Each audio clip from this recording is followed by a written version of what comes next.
Asia foods ఉన్నాయిగా.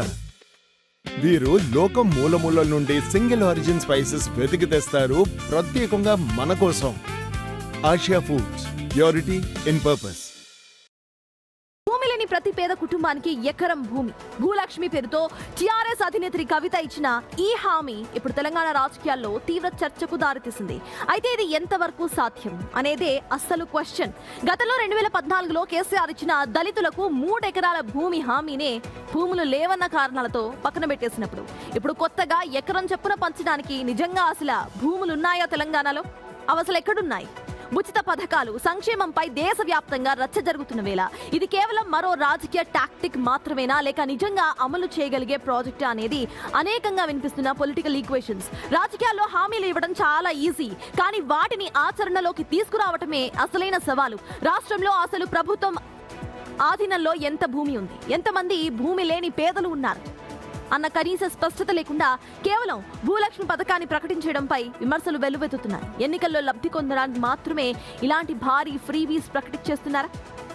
అధికారంలో ఉన్నప్పుడు సాధ్యం కానీ అదే భూ పంపిణీ ఇప్పుడు ఎలా సాధ్యమవుతుంది అనే ప్రశ్నలకు కవిత వర్గం సమాధానం చెప్పాల్సిందే.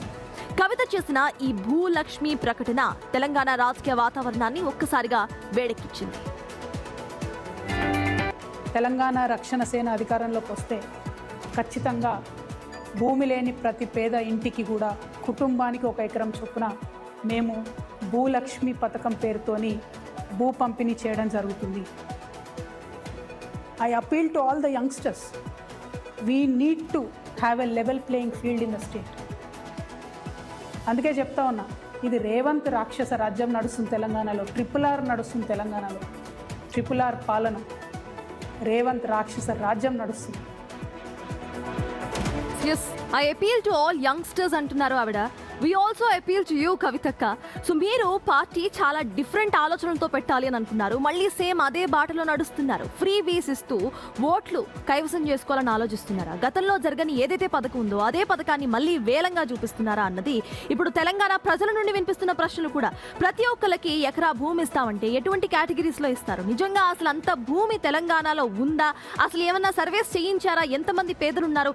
అవేమీ లేకుండా డైరెక్ట్ గా మేము భూములు ఇచ్చేస్తాము అంటూ కూడా రోజు ప్రకటన చేసి ఆ తర్వాత I appeal to all youngsters అనటం ఎంతవరకు కరెక్ట్? కాంగ్రెస్ ప్రభుత్వాన్ని నిలదీస్తూనే తాము వస్తే ఎకరం భూమి ఇస్తామనటం వెనుక ఒక పెద్ద పొలిటికల్ డ్రామా ఉందనే వాదనలు కూడా ఈ రోజు స్పష్టంగా వినిపిస్తున్నాయి. గత 10 ఏళ్ల పాలనలో లేని భూ పంపిణీ ప్రేమ ఇప్పుడు కొత్తగా ఎందుకు పుట్టుకొచ్చిందనేది ప్రత్యర్థులు ప్రశ్నిస్తున్నారు. అటు కోర్టులు కూడా ఉచిత పథకాలపై ఆందోళన వ్యక్తం చేస్తున్న సమయంలో ఈ భూలక్ష్మి హామీ టీఆర్ఎస్ పార్టీకి మైలేజ్ ఇస్తుందా, లేక గత హామీలను గుర్తు చేసి సెల్ఫ్ గోల్ అవుతుందా అనేది చూద్దాం. ఇక పేదవారి ఆత్మ గౌరవాన్ని నిలబెట్టడమే తమ లక్ష్యమని కవిత చెబుతున్నారు. ఆశయం మంచిదే కావచ్చు, కానీ తెలంగాణలో ఎకరం భూమి ధర ఆకాశాన్ని తాకుతున్న వేళ అన్యాక్రాంతమైన భూములను సేకరించి కోట్లాది మందికి పంచడం అనేది ఒక అంతు చిక్కని ప్రశ్నే. ఇది ఓటర్లను ఆకట్టుకునే ఎన్నికల స్టంట్ మాత్రమేనా, లేక నిజంగానే ప్రతి పేద కుటుంబానికి భూమి దక్కేలా చేసే ఒక విప్లవాత్మక అడుగు కాబోతోందా? ఈ ఉచితాల రాజకీయం తెలంగాణ భవిష్యత్తును ఎటు తీసుకువెళ్తుందో వేచి చూడాలి. దీనంతటితో పాటు ఎలక్షన్స్ లో ప్రతి ఒక్క పొలిటీషియన్ బయటకు వచ్చి మేము ఇదిస్తాం అంటూ కూడా హామీలు ఇచ్చేస్తూ ఉంటారు. ఆ తర్వాత ఆ హామీలను నెరవేర్చుకోవడానికి కొన్నిసార్లు 5 ఏళ్ల టైం వాళ్ళకి సరిపోదు. పోనీ హామీలను నెరవేరుస్తున్నారు సరే, మరి రాష్ట్రంపై ఎంతటి అప్పు భారం పడుతోంది? ఆ అప్పు తీర్చేది వాళ్ళు కాదు, ఆ అప్పు తీర్చేది మళ్ళీ ఓటేసిన మీరే.